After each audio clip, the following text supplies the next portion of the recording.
Welcome to our pod, and by that I mean on Wednesdays we read. I'm Hannah. I'm Laura. And we are usually two best friends who do a deep dive into a new book series, one book at a time.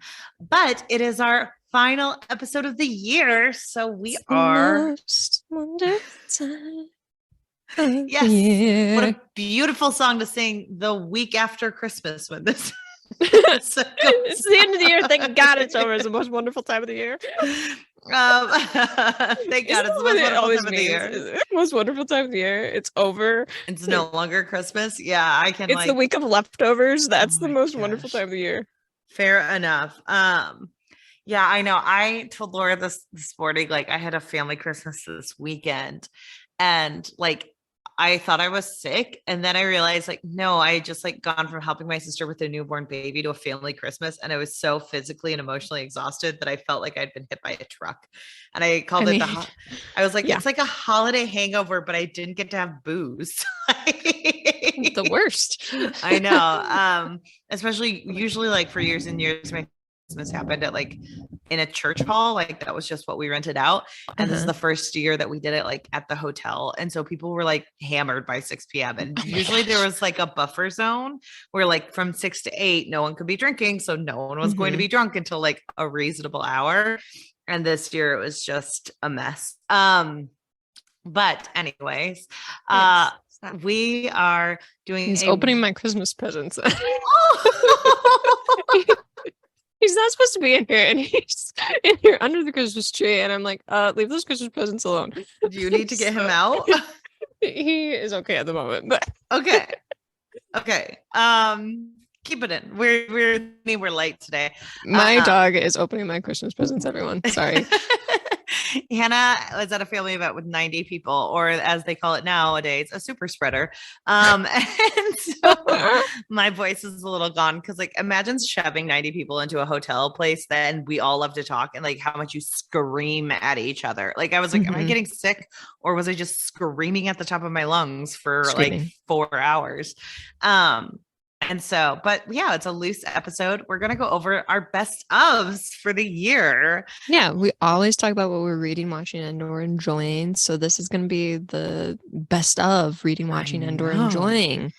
So we might do a little bit of talking about like what we covered this year too. Who knows? Well, my best of is kind of like crawling with the Our Pod stuff. I'm not gonna lie. Oh, yeah. Okay. Just because I enjoyed what we were reading, watching, and enjoying. And if you're talking about it a lot, you're just like, ooh, this is awesome. Sure. So anywho, let's Shall we begin into it? Laura, do you want to go first for your one of your favorite best of the reading of your books? The reading? Sure. Yeah. You know what? I will just pick an easy one that I know you are also going to have on your list. Babel by R.F. Kuang. Yes. I think we can do Babel and the Poppy Reward together. I think Babel I would say her published are, works. Yes. Would definitely be both of some of our favorites from this year.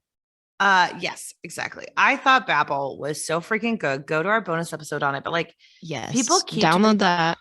People keep talking about Babel, and there are just so many layers to it that I feel like you can read over and over and over again. I almost need to reread it already, just because I feel like I would get so much out of the discourse of what everyone else brought to the table of our discussion on it.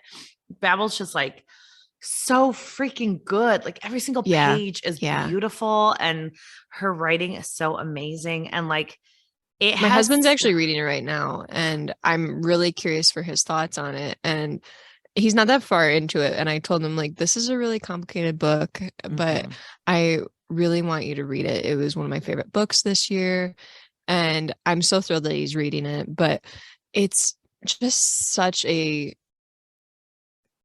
great book for the way that it portrays different situations and how gray they can be at times, but at the same time, you know, takes a stance on things, and the way that it portrays colonialism and language and, you know, going to school and family drama. Like so many different things are portrayed in this book that are incredibly important. I definitely think that if you are white, you should read this book. Like read it now. Have you heard about the controversy that happened on Bookstagram over that? I have not. Whoa. There was a white book reviewer who has like 14,000 followers who came out with a negative review of Babel.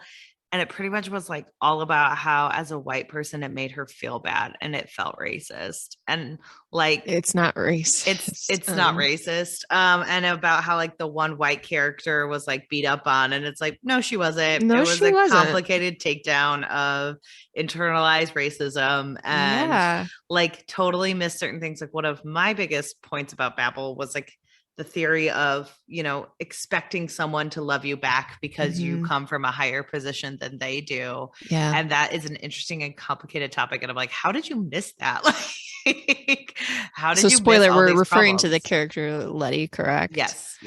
I'm assuming that's the character that reviewer probably connected with. Yep. And, you know, I'll be honest, I also connected a lot with that character. And we mentioned this in our Babel episode. But I think for me, that's more of a way for me to kind of look within and be like, what do I need to change about what I'm doing here? Or I need to recognize, look, you have grown, but you still need to keep moving forward and you still need to keep doing things because it's not enough. Yes, I agree. I think like the Letty character was a good call out and a good call in on like internalized racism and microaggressions and everything in between. And it was just a very tone deaf review where she was like, all these characters who are of color, people of color, are good versus the bad. And I'm like, no, there's a lot of nuanced conversations that go into Babel on like what a typical revolution should look like. What does like all of these things need? And like, it was a strike, and like, is a strike something where it has to be violent or it doesn't have to be violent? And many characters took different stances to that. So like, I don't understand what that reader saw, but I don't get that either. I think that's very misguided take. If I can give a suggestion, someone that I follow on Instagram, the Bookstagram, that I think has talked about Babel a lot and in a really informative way and a way that's made me think more. And she seemed to really connect with the book and really appreciated the things that Kuang did with, especially the character of Victoire, is a well-read soul on Instagram, Kendra, and check out some of her posts on Babel. She's covered some other books that we have read too on her Instagram, but I've really appreciated some of her annotations and everything of Babel and some of the stories that she's put up on that. So yeah, listen to people who are saying the right things, because that apparently that reviewer that you were talking about was not saying the right things and did not get what Kuang was trying to do here. No. And I'll just say again, like, I also connected with the character of Letty, and you can enjoy a book and recognize flaws in yourself without, bashing a book. You and I spent 14 books with me bashing on Nynaeve, and you say you connected with her while seeing what I was criticizing and being like, I totally see where you're coming from. And from my perspective, that is a flaw that it makes her human. And like, you can see flaws in a human that you connect with, and it can be bad. Like, I am not always good as a person, and I can feel called out, and like, let that be a teaching moment, not let it be a moment. Exactly. That's what it is a teaching moment for white people. And like, this book wasn't created for white people. It was created for all people. And I also think that some people who are used to reading a certain type of book where they're always represented may feel called out in a very specific and nasty way. That's not there. Like, it's just not there. She wrote complicated characters, and like, that's part of colonialism. That's part of the time that Kuang is writing about. Like, it was very tone deaf. That's unfortunate. And this is maybe also, like, I suggested somebody that I think has good reviews on Bookstagram and is putting out good content. This is also maybe a time to reflect on the people that you are following. Yes. And it's the end of the year, perfect time to kind of scope out, who am I following? Do these people actually make me feel good? Are they putting out content that I think is positive, that I think is doing, and it doesn't always have to be positive, that I think is doing the right things and going in the right direction. I think that's definitely a thing to kind of look into. And that reviewer that you were talking about, Hannah, obviously is not doing that. Right. Exactly. Well, to keep up with best of, we did Babel and Poppy War, the works of R.F. Kuang, if you will. Yeah. Also on our pod, I want to hype up Light from Uncommon Stars by Ryka Aoki. Nice. That was one of my faves too.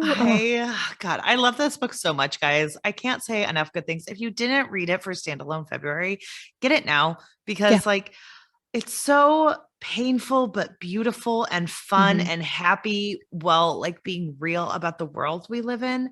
And like it has so many complex emotions layered into like a pretty short book. Like this book is not long by any means. No, but it really packs a punch. And like, well, it's really easy to read too. Yes. And fun. God, make sure you have donuts, make sure you have so I posted it on my like 24 days of tea with novel pairings, and I paired one of it, and someone was like, donuts and aliens, you have me sold. And I'm like, or donuts and demons. And I'm like, yeah. And it has donuts, demons, and aliens. Like there's so many magical things about this book that I cannot gush about it so much. The weirdest combination of things that should never make sense together, but totally do. Yes. I have recommended this book to so many people this year. Like I think it's probably my most recommended book this year. Like people put up those things on Bookstagram and they're like, which book should I read next, or recommend a book for me? And I'm like, Light from Uncommon Stars. That's when everything was going on for like the 12 friends recommend 12 books. I always pick Light from Uncommon Stars. I was too. It's just one of those things that I can't stop recommending it. I want everyone to read this book. Like I wanted to I recommended that book to my bookish bestie, Jonesman Books. And at first he was reading it.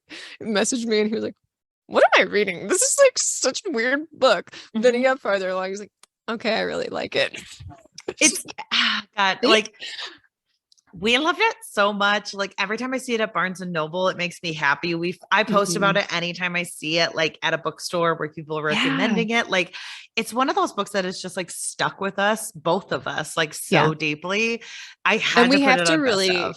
We have to really call out Sarah from Fiction Fans because she gave us this rec, and Sarah and Lily we always trust them because they read awesome stuff. Yes, they do. So thank you, Sarah, for that rec, because we loved it so much. I'm so glad that one won. Like it just makes my heart so happy. Yes. Laura, what is next up on your list? Are we still in books? Okay. Yeah, we can keep doing some books. So okay. So another one on my list was Everyone in This Room Will Someday Be Dead by Emily R. Austin. To me. Yes. So Hannah, do you ever have like a book that you read that you think about all the time? Like here's my thing. I will read a book and I can forget instantly what has happened in this. This is not one of those books for me. This is a book that I read earlier this year, and I have thought about it so many different times throughout this year, and it just has sat with me so long. And now as I'm thinking about like favorite books, this is one that I've started recommending to people, and I know it's not a book for everyone. Yeah. And the thing is, I just can't stop thinking about it. I love how it was written. I love how human it is. And it's probably my favorite read of the year. And I don't think enough people are talking about it. And I really wish they would. So Everyone in This Room Will Someday Be Dead. Get out there and read it. I don't care if you don't like it. I think you should read it because it's so complicated and messy and just really a good like take on how human people are. Next on my list is one way back when, Reclaim the Stars. It is a book of short stories written by mostly Latina and Latina authors. And it is like wonderful. There are so many magic short stories, and I'm not a huge short story fan.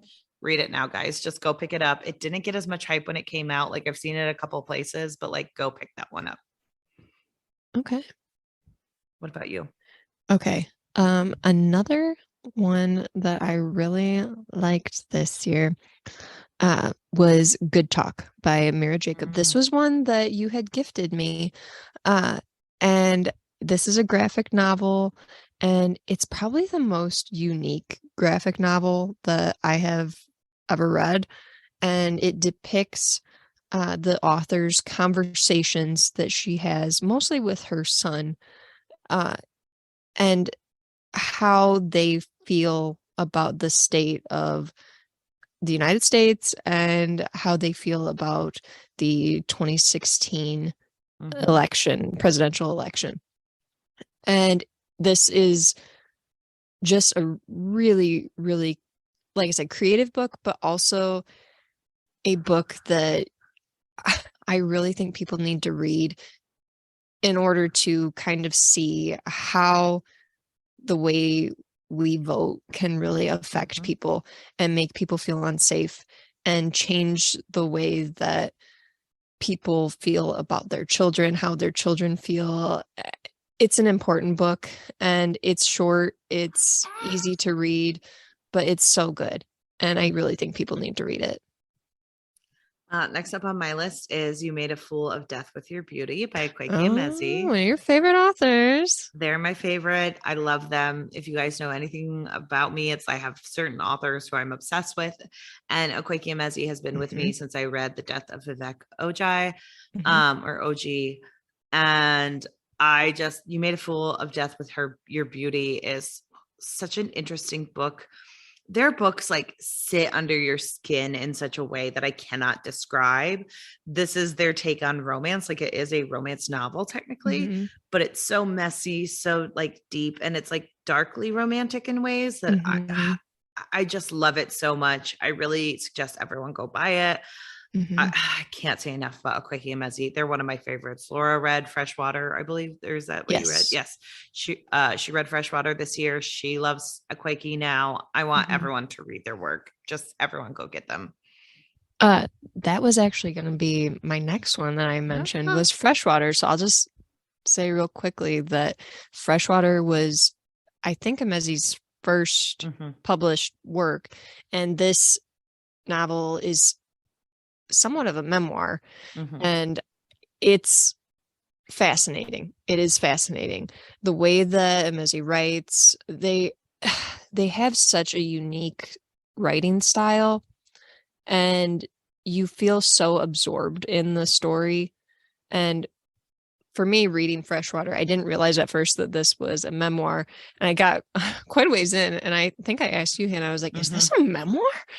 And I I was just totally absorbed in this book. And I think, Hannah, that your obsession with this author is totally legitimate because the writing is excellent, and I'm really excited to pick up some more of their work. So Good. yeah, Freshwater. Next on my list is another author for me, Book Lovers by Emily Henry. I have to put it I on the knew you had to list. have one of those on there. Beetroot I read last year. So Book Lovers, People We Meet on Vacation is not one of my favorites. But Book Lovers has to be. It's one of the Hmm. best romantic partners I've ever read. He is amazing. Charlie is like love. I get such Bridget Jones Diaries vibes. Hmm. Like I like you just the way you are. I think that is so nice to see in a romance, especially when there's like a character who Yeah. doesn't love all the like Bridget Jones calls them her wobbly bits. Like there are Hmm. certain parts of themselves that they don't love, and Nora is a character who doesn't love everything about herself, or does but doesn't love how it's represented to the world. And I think Hmm. that is also a very Sure. like specific experience that many people have, is like I love myself, but I don't love that people look down on those parts about myself. And I think Nora has Right. those parts in her. And having a love interest be like, no, those are your best parts. I see them and I Hmm. adore them. And I'm like, oh God, that's so sweet. And like Yeah. Beach Read will forever be my favorite just because of dead parent syndrome of that I have now. But Book Lovers has like the best book boyfriend, even though I will always Okay. love Gus. I think Charlie is the best book boyfriend of them all. Hmm. Um And I like them so much. I've like also seen reviews where people are like, I don't get it. They just like each other. I'm like, exactly. Like, I don't know. I'm such like a grumpy sunshine person. And these people are both kind of grumpy and I like them together. I don't know. It's so cute. And there's like good relationship between sisters going on in there. And it's just it's very, very sweet. It's a little bit more low stakes than a lot of romances. And I kind of liked that too. So it made sense. So I have to have it on my list because I love Emily Henry and she should have approved me for NetGalley. Emily Henry, your control of NetGalley. We want to take a Twitter poll to decide whether or not Emily Henry should continue to be the runner of NetGalley. Vote yes or no. Should Emily Henry continue to run NetGalley? We will abide by the decisions of this poll. She will step down as CEO of NetGalley immediately. Emily Henry, we are concerned about your control of NetGalley. Laura, what is next up on your list? Okay, so this is one that I have been begging you to read, Hannah, and our friend Veronica was looking for some short reads because she was like, I need to read 10 books by the end of the year to get to my reading goal. And I said, read Lumberjanes. These graphic novels are for children. However, they are the sweetest, kindest, most inclusive books. And I love them so much. So much. Friendship to the max. These books are great. I would have loved these as a little kid. And I totally am like on like the edge of my seat waiting for my nieces and nephews to be old enough to read these so I can buy them for them, because I'm like, okay, these 1 sentence per page books, I'm so ready for them to be ready for Lumberjanes. But these are great books. I read the first 10 volumes because I was like, I could get on Libby. So I haven't finished it yet, but they're so good and so fun. Really short, easy reads if you're an adult, but they just make you feel good. I really want people to read them and enjoy them as much as I did. Good. Hannah, what have you got next? The next I have is another podcast one, but not our pod. A little bit of FTF, Piranesi by Susanna Clark. Dylan will be thrilled. He will be so happy. So we talked about Light from Uncommon Stars is our most recommended book. Piranesi Dylan's most recommended book. Gotta be. Because I've been listening to a lot of FTF. And Dylan brings Piranesi up a lot. Dylan, if you're listening to this, you love Piranesi so much. I'm sure he's scrolling through the media mentions right now, being like, did they mention FTF? Like, did they mention FTF? Do I need to listen to this episode? Damn it, guys. It's way too far in. I'm going to have to listen to like half the episode before you mention me. Them talk about betrayed again. They have recommended romances and children's graphic novels before they got to an FTF rack. But yes, I love Piranesi so much. We were on FTF with fiction fans about this book. I adored it. It's such a weird little novel. I love the like quote unquote unreliable narrator. It's exactly what I like in novels, which is like you're kind of put in for like a weird trippy thing. That's my favorite type of like, I know this is technically fantasy, but there's like almost sci-fi-ish with like other worlds, like having real world stakes to it. And those are my favorite. Thriller too. And those are my This is one that I've been recommending people looking for thrillers because I thought it was a much better thriller than any thriller that I have read in the past couple of years. Fair enough. I'm pretty sure people who are looking for thrillers are going to read it and be very confused, but I do understand what you're saying because I think they'll be pleased. Okay. Read Piranesi, the thriller of all thrills. It is. Guys, someone put a like poster of Piranesi up and just put the thriller of all thrills underneath with an hour pod review. Yeah. Thank you. But that is one of my favorites. I loved reading it so much. It was exactly what I like in my novels. And it's so like short. And I love the backstory that it has to do with her chronic illness and like Susanna Clark kind of going through this catharsis of like, this is what it feels like inside my own body. so amazing. And I also like Yeah. that there were certain things in the book that you're never going to get an answer to. Like, I also like that in books, because I feel like too many books, like they want you to have like cleaned up, like tied loose ends. It has to You look like it perfect. open-ended. I love an open-ended, because like I also, one of my favorite things is people often do this with an open-ended book. They're like, what do you think is the real truth? And I'm like, who cares? Here's the thing. Laura loves an Encanto ending where Mirabelle gets a door, and Hannah loves it where we're like, we don't know what happens. This like says so much about my personality. My boyfriend was recently talking to me, and he would ask like, well, what's your stance on the hot dog sandwich situation? I'm like, what are you talking about? And he's What's like, the hot dog sandwich situation. And it's like, do you consider a hot dog a sandwich? Yeah. And I said, listen, who cares? What does it matter? What? I mean, I don't think it matters, but I'm just like, yeah, wouldn't it be a sandwich? I don't care. Like, there are arguments on both sides, I guess. Like, some people are like, no, it's not a sandwich because like open-ended and you're never gonna like pack it for lunch or something.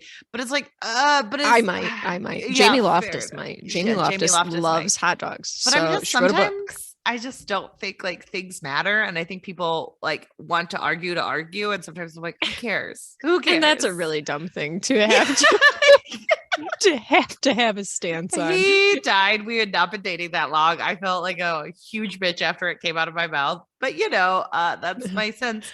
That's a very you response though, to be like, why does it matter? I don't care. I don't know. How do you feel about it? Is it because you typically like have the bun attached on one side and it's open on the other that people don't consider it a sandwich? I think so. I don't know. You'll have to Google it. Apparently, like there's a full. I'm not going to take the time to do that. That'll take me down a Reddit hole that I don't need to be in. Read Jamie Loftus' book. Maybe she discusses it. I pre-ordered it. So. Oh, perfect. Okay. But yeah, Piranesi is the perfect hot dog of a book.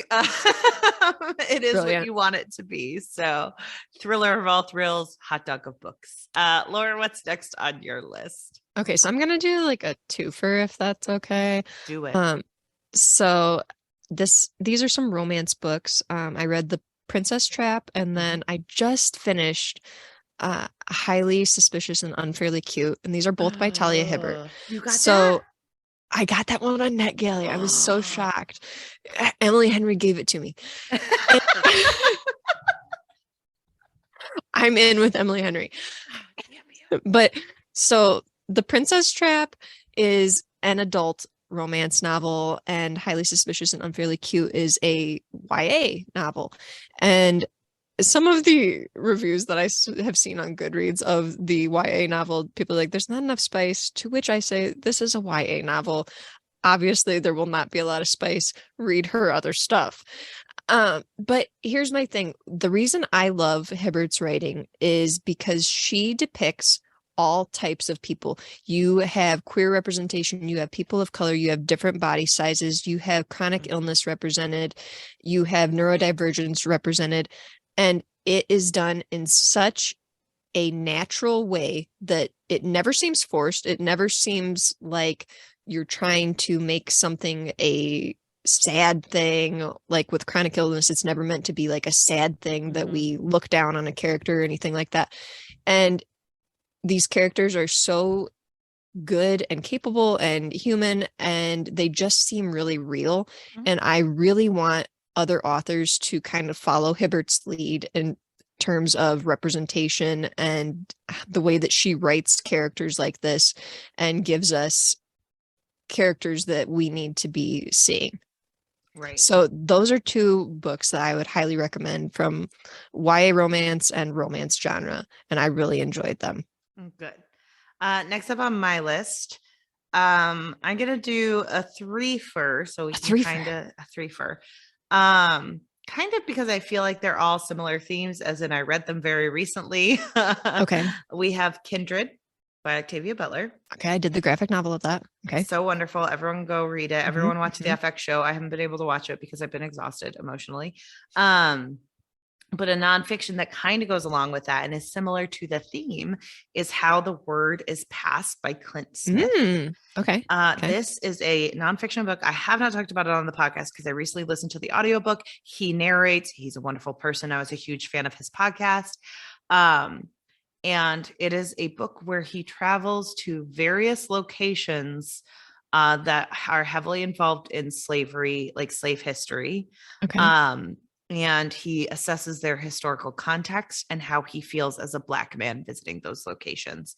And it is such a, he is a poet in like his career. So the writing is beautiful. He has deep emotional sense of what he is talking about and how he can add context to a situation. And it is very similar to Kindred because it is looking back at the history from a modern person's perspective of being thrown into it. And that's why I'm talking about these two in particular. And I was really just like astounded by the history. Someone asked me what my favorite location was he talked about. And he talks about a plantation that is like a historical plantation that a white man did purchase, but he put in millions of dollars to this and has it be Black run. So Black women mostly run the plantation. They give the tours, they add context, and it talks about like how historically rich this is. And that was like an amazing section of the book. I want him, he said that he did not write about every single location he went to. I want him to write more about them. I think that it is fascinating and it is important to look at in historical context. He even visits a Confederate cemetery, and he attends a like Daughters of the Confederacy event with a friend, and he talks to a couple people and he talks about like talking to them versus talking to other people who taught like about the history of slavery and everything. And how there's this like a little bit more about like, oh, this was states' rights. Why would white people ever fight for slavery? Like too many of them didn't own slaves. It just doesn't make sense. And it's like, have you read a historical document about the oppression of people, even if you're poor? But it's a fascinating novel. And then to put it into even more historical context, because like a huge issue in these is policing, night crawling, which I recently talked about on the podcast, I believe 2 weeks ago when this comes out.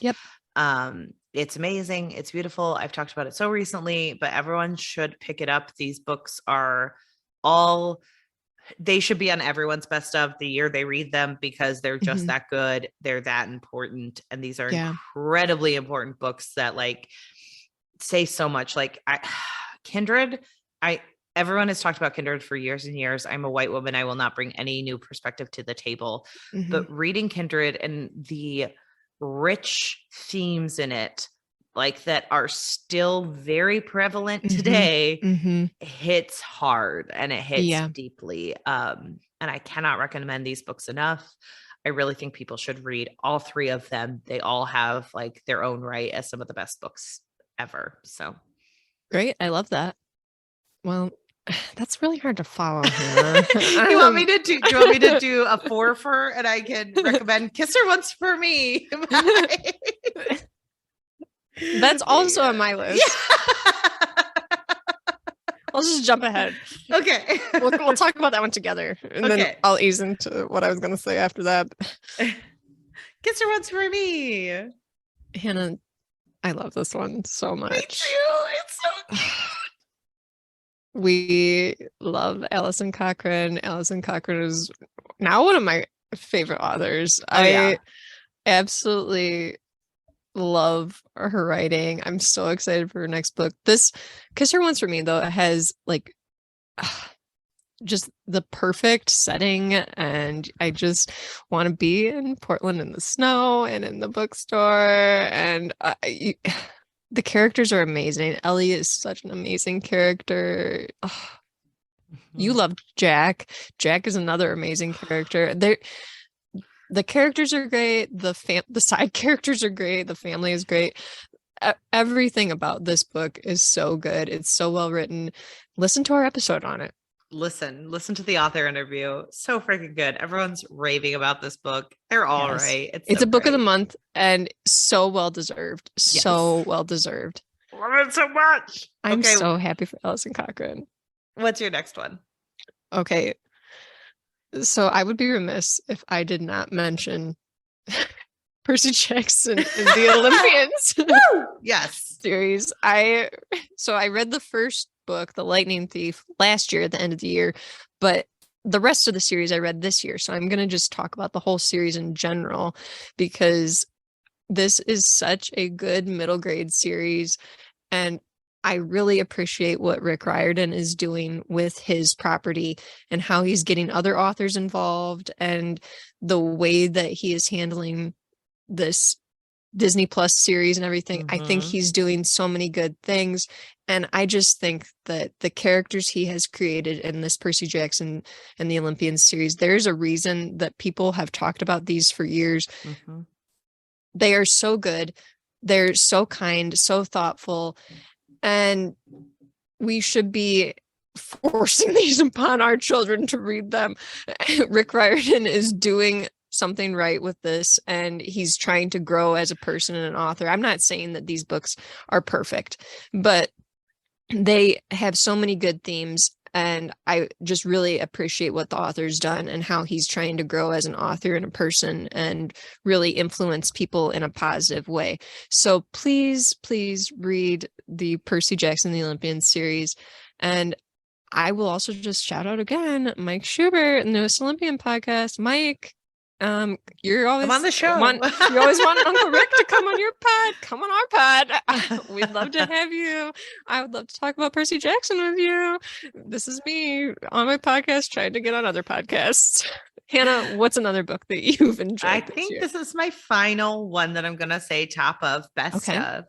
And it's also kind of a silly one to follow up with your Percy Jackson series because I did just do 3 at once, so I've burned through a lot of my list. But it is my Sarah Dessen summer. We have to return to it at some point. This Lullaby by Sarah Dessen. I had read this book as a high schooler. I hated it as a high schooler, or I didn't hate it, but I remember being like, I have to pretend to like this one because I'm a girl who likes Sarah Dessen. So like, obviously this one is good, but I didn't like it. On reread, God, I like this book so much. Like, I don't love the romance of the 2 characters because he is a boy who does not take no for an answer, but they do end up together. It's fine. Like, he does respect when she breaks up with him and stuff like that. But the way they get together, not great. But just like watching a character from my teenage years who I didn't realize was so necessary, who like partied, who slept with boys, who did all these things unapologetically and had good female friendships. When we were growing up, those types of characters were few and far between. We had a lot of not like the other girls growing up, and reading it and realizing that I had her early on in my life. Remy, I believe is her name, was such a breath of fresh air. And reading that Sarah Dessen was like, yeah, she is typically the side character. It is usually the nice girl, and this is her best friend who supports her throughout the entire book. And I decided that character deserves a happy ending too. And I'm like, yeah, I love that. I love that. And I think rereading it made me so happy that I had read it as a high schooler, even if I didn't appreciate it. And it was just like one of the rereads that like didn't hit me as hard for the nostalgia factor, because I think The Truth About Forever is that book for me. But this Lullaby, I was like, oh no, this actually like holds up. Like there's just so much to it that I enjoyed.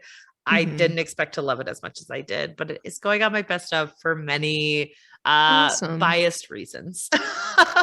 And you know what? That's totally fine. I included Lumberjanes. Exactly. So that's totally fine. I have one more. Okay. And this was another one. There are 3 books that like I had a really hard time deciding which is my favorite of the year, but this is one of the 3, and it's Project Hail Mary by Andy Weir. Oh, good.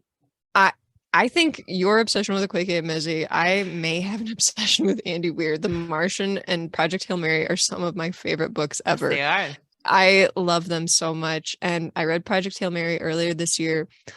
This author has such a unique writing style where he takes tense situations and and really tricky situations and makes them interesting, and yet in this book so heartfelt. And I just loved everything about this book. I really want people to read it. So Project Hail Mary had to make my best of 2022. I love it. Yes, we had to. This list has so much of Laura and Hannah where it's like this random one, this one random one, this author who I need everyone to read and I will murder everyone buy this book. All right. So let's also I would be remiss if we did not mention some of the indie authors that we covered this year. So just because we really enjoyed their work too. Oh, yes. So just a shout out to Olivia Hill for the beautiful Eye Hunt and to EPISODE-OWWR, The Marked Princess. I'm also going to shout out Jonathan Navarre, writer of Stellar Instinct. So these are some indie books that we've covered this year, and there's more to come in the new year. We are hype for indie authors. We believe that self-published authors / indie authors are great, and everyone should support them because we're trying and they write harder. Great stuff. Yes, they do. They're so good. Should we move on to best shows of the year? Let's do it. What have you got for me? I figured we'd both start off with one that we both just said off mic. We were like, oh yeah, I thought about it. And I was like, I enjoyed that so much. Like we kind of ragged on it when we discussed it. Like we were way too intense about our analysis of it for what this show is. And then upon further reflection, we both still are obsessed with this show. And it is Bridgerton. We love it. Bridgerton. It's so good. I don't know. I can't help it. I really love Bridgerton. I told you, I had a Dune moment where I was like, I think I really love Bridgerton. Me too. Listen, fuck Colin. I can't wait to see her do a complete 180 with his personality and make me like obsessed with him. That last episode, he was so awful. Awful. Remember when he like went to the woman who's like, I'm over you. Get over it. I never wanted to marry you. You were just there. Like, what are you talking about, dude? Get out. Gosh. I love her. Justice for her and fuck Penelope, Colin. you mean? Pen? No, not even Penelope. Her cousin. Oh, the cousin. The cousin. Like the cousin who like the cousin of the Featheringtons. Yes, the cousin of the Featheringtons. Yes, where like I know who you're talking about. Yeah, and the first season was pregnant, and then Colin was almost going to marry her, and then he was like, "How dare you lie to me?" And she was like, "Hey, look, I needed a dude to marry. I'm sorry. Hey, look, I'm just trying to protect my life here. I'm just like social standing is really important to women. I just want some money. I can't be destitute, bro. I'm so sorry you were there."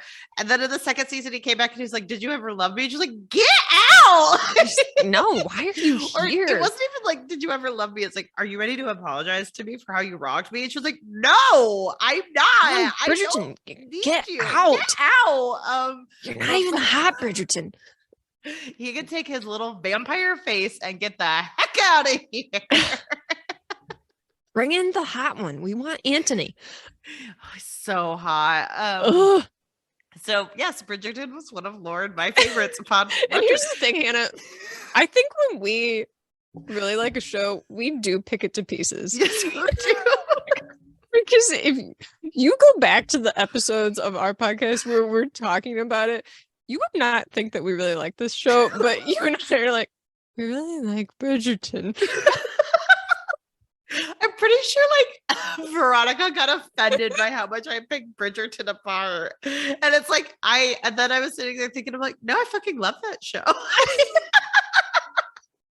Biggest critique we have today: why was there no Simon in the second season? Oh my gosh. Well, he had to go be famous elsewhere. I still think it makes sense. Like people are like, it wouldn't make sense for him not to be at Antony's wedding. I'm like, dude, this was like Regency period. It was normal to not see your husband for like months. It's fine. He's busy. Like I think it was fine. I think just for my own selfish reasons, I just really wanted to see some scenes with him in them again because he's the most beautiful man that I have ever seen in my life. So pretty. Oh my gosh. I need a new British man because apparently Henry Cavill is on the out, and I have to be careful with which men I get obsessed with because you know what? It's down. One of those things. Caitlin on the Bechdel cast has done this before where they say, "Oh, do you know of such and such?" And she's like, "Oh," and she's been caught off guard before with like actors she likes, and it's one of those things where I think she kind of says now, at this moment in time, I do like them. Yeah, I don't know. 6 years ago, Henry Cavill seemed like a safe bet for Hannah, and in present day, we've got some questions. You know, you just have to kind of preface the actors and celebrities you like with, at this moment in time and knowing what I do like them. I do really like them. I've gotten better and better over time of being like, listen, you can't have obsessions anymore because it's not safe. You can have people where it's like, I'm kind of a fan, but like, because one of mine is like Selena Gomez. Sure. I get that at this point in time, Selena Gomez seems great. So she's one of my faves, but Bridgerton, awesome. Yeah, great show. Simon back. Love it. Love to great see show. it. Bring Simon back. It doesn't even have to be related to Bridgerton. If he could just make like one of those Netflix ads, I'll get the ad section. We also need like many a Kate and Anthony series. Is it Anthony or Anthony? Anthony. That's how they say it in England. I hope that we get many sex scenes between them because we only got like 1 or 2. Yeah, and only a couple. And we had a lot, like Laura didn't hit her spice threshold in season 2 of Bridgerton like she did in season 1. I could have watched a couple more seasons. Yeah. Laura, what is another one of your best of shows? Okay, Hannah, this is one that I just watched recently, and I loved this show, The Sandman on Netflix. You did it before reading the graphic novel. I did it before reading the graphic novel because you said to do that. Yeah. And I was really tempted to just pick up the graphic novel the other day. And then I was like, Hannah really wanted me to watch the show first. So I'll watch the show first. I loved this show. It is so good. It is so good. This is one of those things where I'm honestly a little outraged that people were complaining about this show. Like, how dare you? This is a great show. Stop complaining about wonderful shows. This is amazing. And I think it's just proof that if Netflix actually takes the time and gets some money behind some of these things, they can make really great things. Mm-hmm. And this is an excellent example of that. I think I saw that what they're doing is like releasing episodes in batches now. They're not really going to do seasons. So I get that. I'm unsure how that will work, but I think it might actually be okay with just following the format of The Sandman for them to do that. Right. But I loved this show. I'm going to read the graphic novel soon, but you said something about it being very similar. So I'm kind of wondering, like, is this going to be just like me being like, I think I'd rather watch the show. Right. So I'm only on episode 7 of Sandman. And I realized like I had burnt myself out by doing graphic novel, immediately TV series. Like I needed a little bit more time in between. Cause again, it's like the Bridgerton where upon retrospect, I'm like, no, I really liked that. I just like didn't finish it. So yeah. So good. So good. Hannah, do you have another one? Never Have I Ever. We are Netflix people. Oh my gosh. Never Have I Ever. It was so freaking good this season. Yeah. I just like, and I've become the adult who appreciates seeing young girls mess up because that's what young girls do. Like, yeah, I think Davy in this season, like has so much personal growth in healthy ways, and other characters have personal growth too. I'm here for the Eleanor romance. I'm here for oh my gosh. Was it Trent? Is his Trent? Name? Yeah. Him with the flowing hair and everything. I was kind of like, where Laura even like, I'm how into old it. Is he? I'm like, please be of age. Otherwise, I don't want to be icky. Like, yeah. Like I'm here for all of Never Have I Ever. I think the seasons have gotten better and better. I think it's so good. I love season this show. Season 3 was so a lot much. Better than season 2. Yes, I would agree with that. Like season 2 had some rough episodes where we both felt way too bad. Like Davy felt like she was at her lowest. People kept beating her down, and it like didn't make as much sense. It made sense for the overall arc of like her growing as a person. But boy, do I love Never Have I Ever. Season 3 was fantastic. It's so it was good. I loved all of them. Oh God, it's just so good. I liked seeing like one of them find out that she was queer and trying a relationship and like letting it fail a little. And like, that was fun. I liked it. I hope they bring more. It's very much like a back. Teenage reality where it's, I think sometimes they portray teenagers getting into relationships and it's just like, they're in that relationship forever. And it's like, that's not true. I remember being in high school and people would be like, we're dating. And then the next day they'd be like, we're not dating.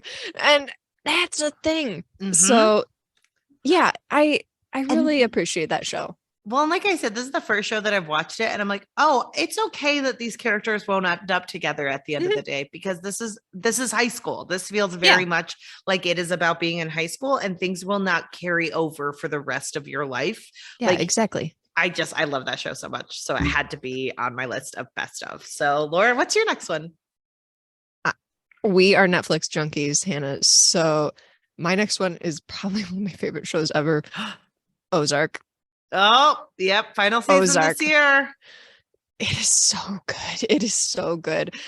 When you start watching this, Hannah, I will rewatch it with you if you start watching it, because I love this show so much. I've officially watched the first 2 episodes, maybe. I've watched first the two first episodes. One it will take me no time at all to catch up. I love this show so much. I'll start now. Only watch the first Stop 2 recording. episodes. Stop recording. I have to start watching Ozark again. I think the acting in this show is phenomenal. Oh, good. Laura Linney is not getting enough praise. She needs all the awards now. I will deliver them. Tell me where to be to pick them up. This show is so good. I love it so much. And I am not someone who really likes all this dark stuff. No, but this is such a great show that I just adore it. I adore it. Awesome. Hannah, what have you got? I am gonna go. I'm gonna jump off the Netflix train for a second. I'll be back. Okay. I'm sure we both have one definitely that we haven't said, but Abbott Elementary. That was one of mine. I love Abbott Elementary. So good, so cute. I love the teachers. It's so funny. I laugh every time. Who's your favorite? Oh my god, that's so the characters. That is. Who's your favorite character? I don't know. It changes from episode to episode. Like, I think I like scenes more than I like characters. Who's your favorite character?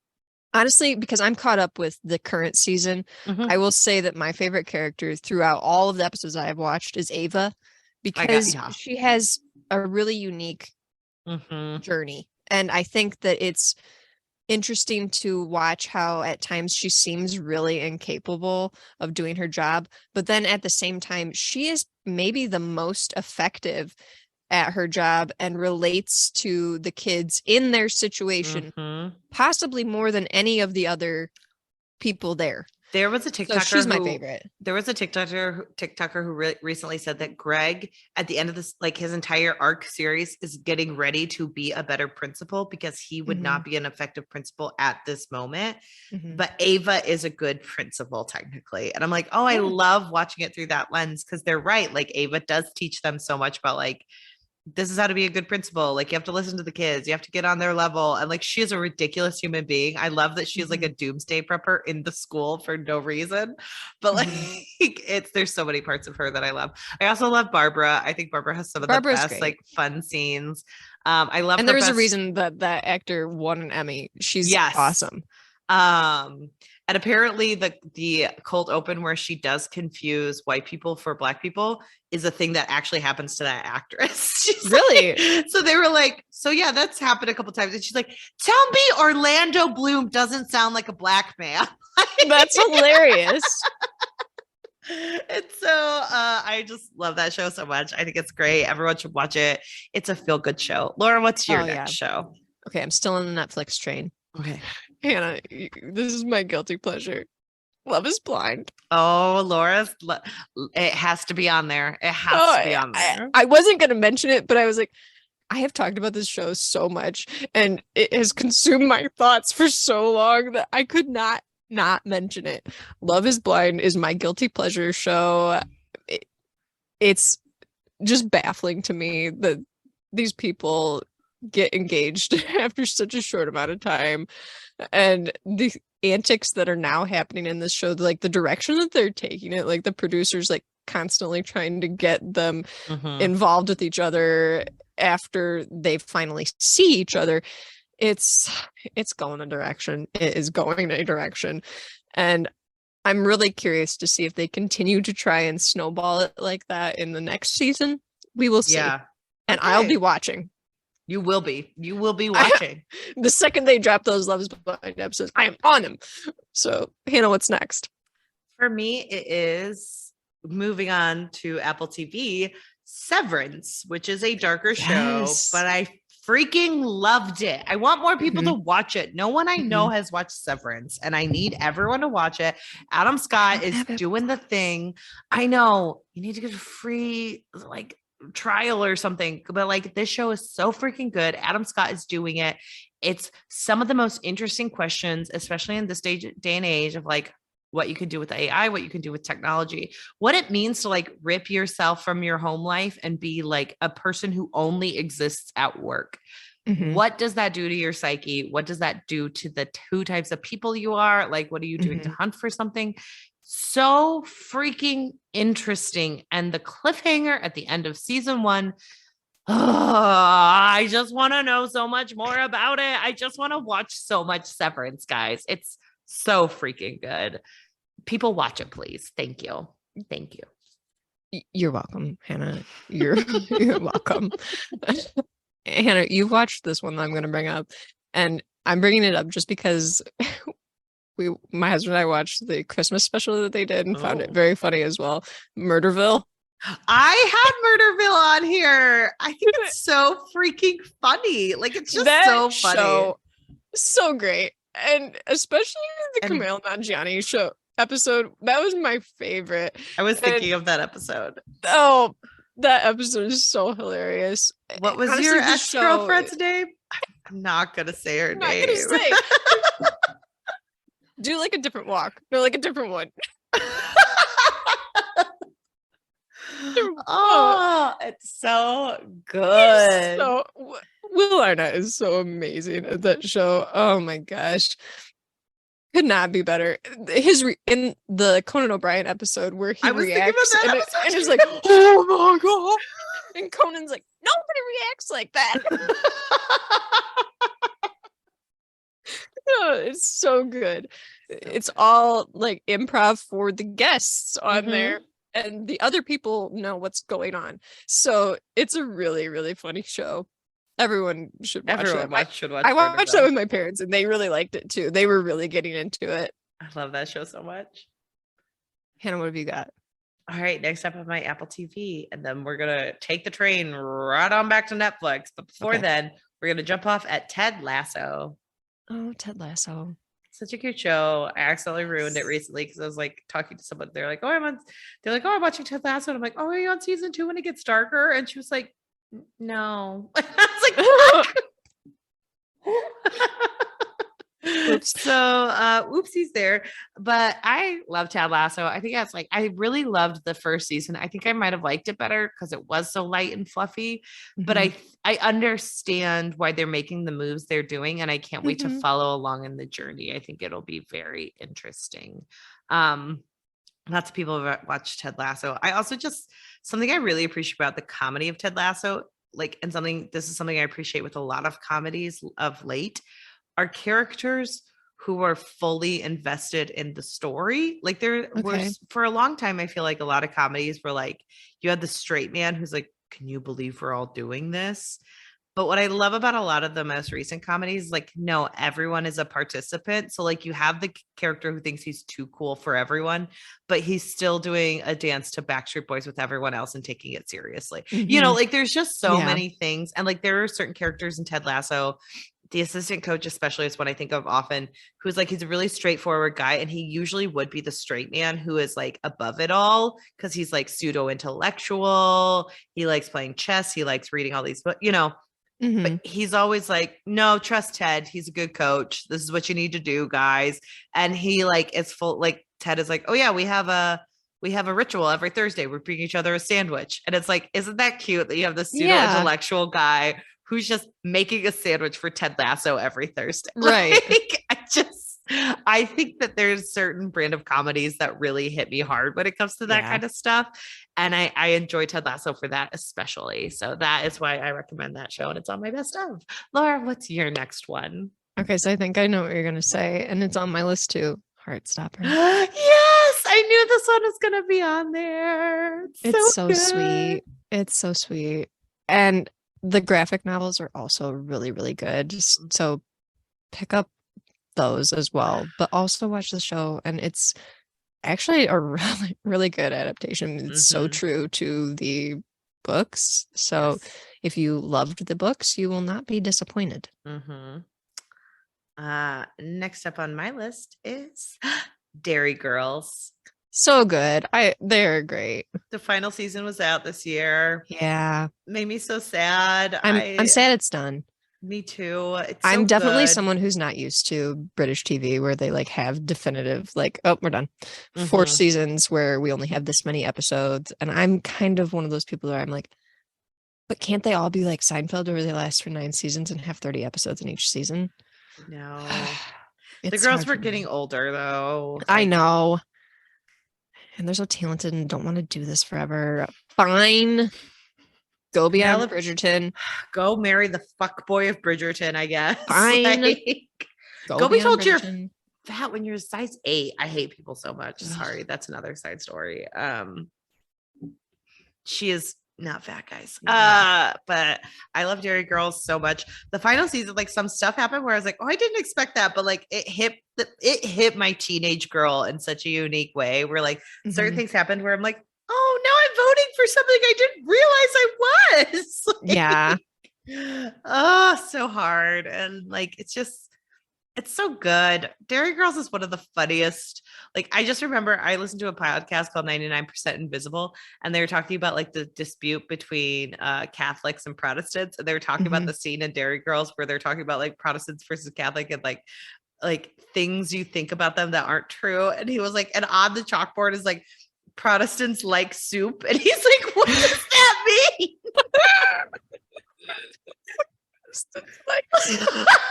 Now that's all I think about with that. And like every time I see it, Protestants like soup. Protestants like soup. Now everyone else think about it. That's amazing. But so I love that show. Laura, what's next on your list? The Umbrella Academy. Another Netflix. I'm so in love with Netflix. Like, never end your subscriptions, people. We need to keep Netflix going forever just for these specific shows. We need to stop raising prices and stealing it away from people who share passwords. Yeah, like stop it, Netflix. Stop it. That's not why you're losing subscriptions. It's because you cancel amazing series like Julie and the Phantoms. Exactly. Santa Clarita Diet, they did it to them too. But the Umbrella Academy is amazing. This is not one that's been canceled. They have one more season, but this show is so good and so fun. Good. This season was amazing. I cannot tell you how many times I have watched the Footloose dance scene on YouTube. Oh my gosh, so many times. A million. Can we learn the dance? Because I'm obsessed with it. It's the dance from the movie. Like that was why Were they like crossed by each other? Yeah. Well, I don't know. Or they learned maybe not the actual line dancing, but I think they learned it from something. Like that's the actual, I think that's the original Footloose dance because we used to go line dancing and people often did stuff like that. So I do wonder if it's the actual line dance, but I don't know. I'll admit that I have not watched Footloose that closely to recognize. I forget if they actually did it. I don't know. Maybe they did it. Maybe I'm talking out of my butt. I do know that they do the ending scene is the Footloose thing where they're like, okay, everybody cut. But that scene is so amazing. They have so much fun with it. Holy shit, we're really good at this. I think about that line all the time. Defending our honor, bro. So great. I love it. God. And honestly, all of the seasons are great. So good. Umbrella Academy is amazing. Hannah, what have you got? I have Miss Marple on Disney Plus.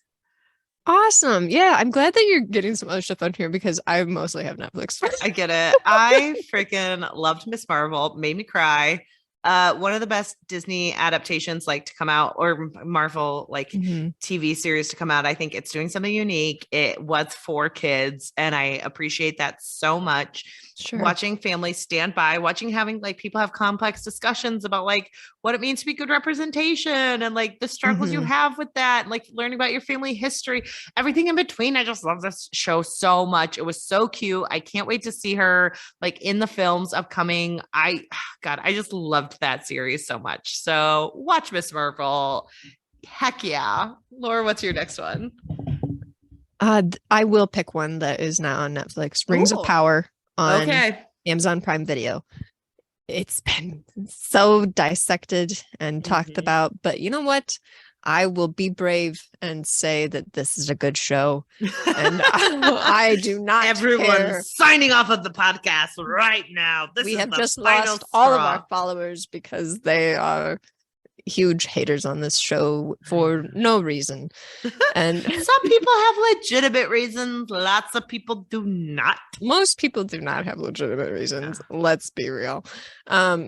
This is a good show, in my opinion. It was one of my favorites this year, honestly. I just thought it was, for me, I really enjoyed the movies. I enjoy Tolkien's works, and I kind of just look at it from the lens of, we've been waiting for an opportunity to return to Tolkien's world via a visual medium like this, and this is our opportunity. And I don't know that for me it matters to have something that is a word for word, play by play adaptation.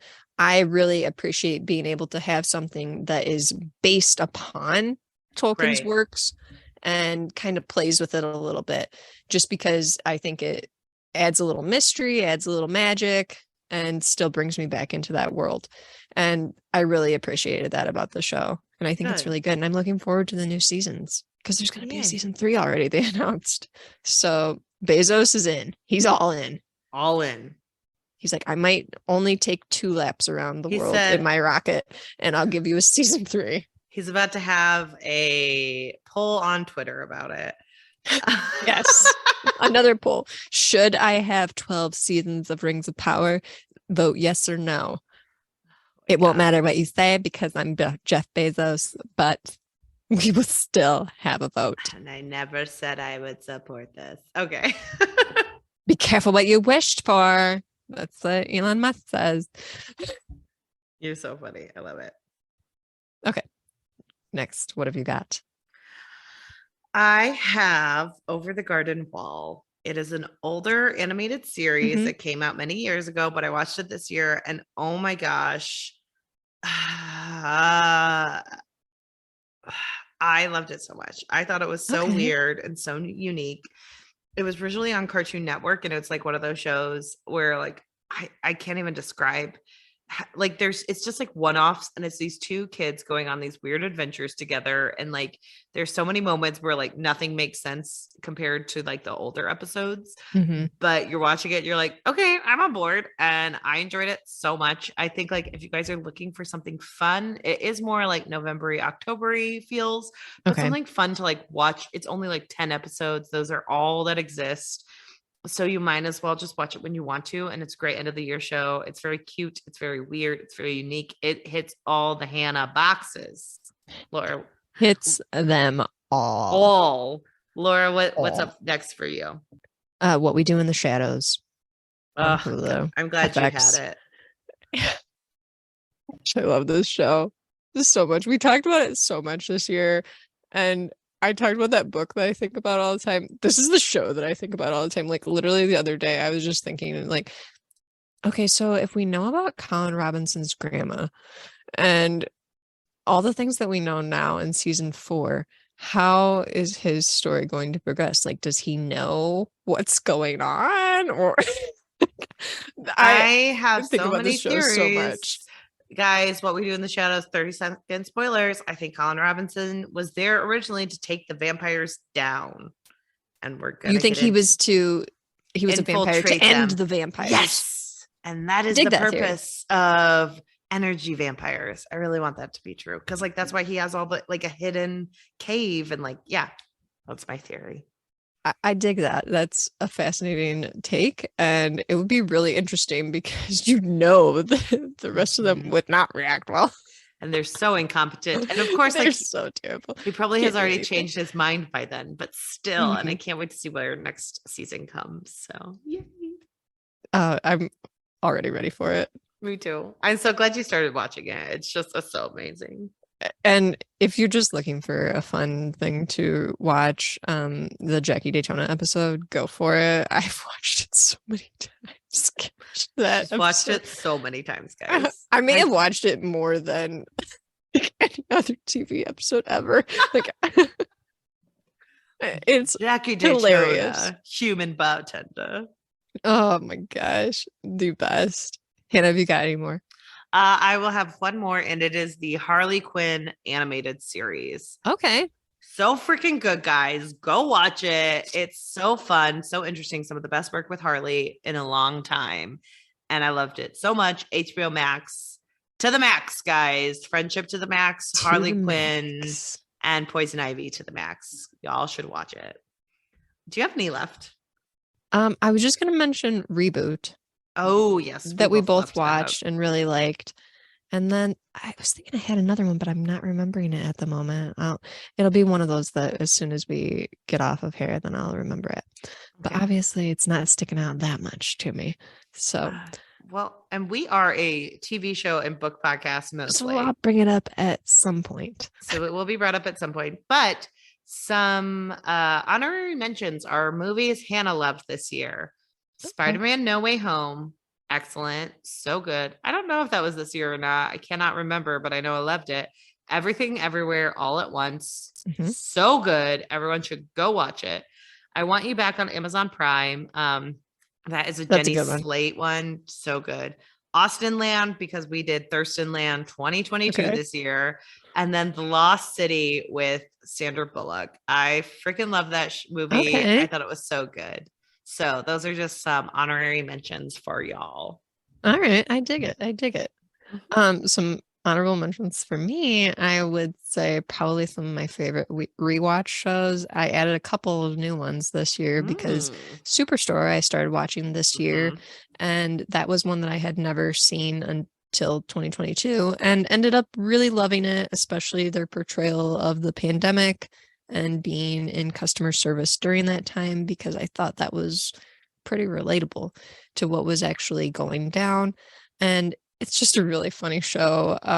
The Halloween episode where Dina goes and is looking through a locker and finds a manuscript for a novel that someone is writing, and it's like, so and so thought Jenny was the prettiest girl at the prom, and then Dina looks up and says, "I'm in."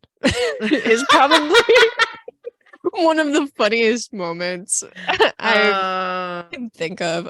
It's a great show. Another one, probably Brooklyn Nine-Nine. I really enjoyed that show this year, and I'll say like Do Revenge was good. Oh, I did like Do Revenge. And I think that might be it for me. And podcasts for me, I always have backup podcasts. We did The Olympian. You're Wrong About, great podcast. They do what you're wrong about in history, and I love it so much. And then I've been doing Inside the Disney Vault, which is delightful. Okay. Yeah. For podcasts for me, I would have to say probably always the Bechdel Cast. They are my favorites. Newest Olympian, another fave. I really like Conan O'Brien Needs a Friend. That's a good one. And I've been listening to a couple of other ones. Let me pull them up here. Fiction Fans and FTF always. FTF for sure. Ink to Film podcast. I've been listening to. Yeah, they are good. And I've also been listening to True Crime and Cocktails with Dina from Superstore. So yeah, some of those I really like, but mostly I'm all about Newest Olympian and the Bechdel Cast. Those are the ones like right there on Monday morning and Thursday morning. Guys, I don't mean to tell you this and jinx it, but Laura and I are about to go to Portland in February to see the Bechdel Cast. And I think at that point we will have to end our friendship and end the podcast because we can't get any higher than that moment. So, I mean, when the Bechdel Cast retweeted me on Twitter, I knew my Twitter journey was over. So our podcast journey, and honestly, it kind of was, because I never got any more follows after that point. And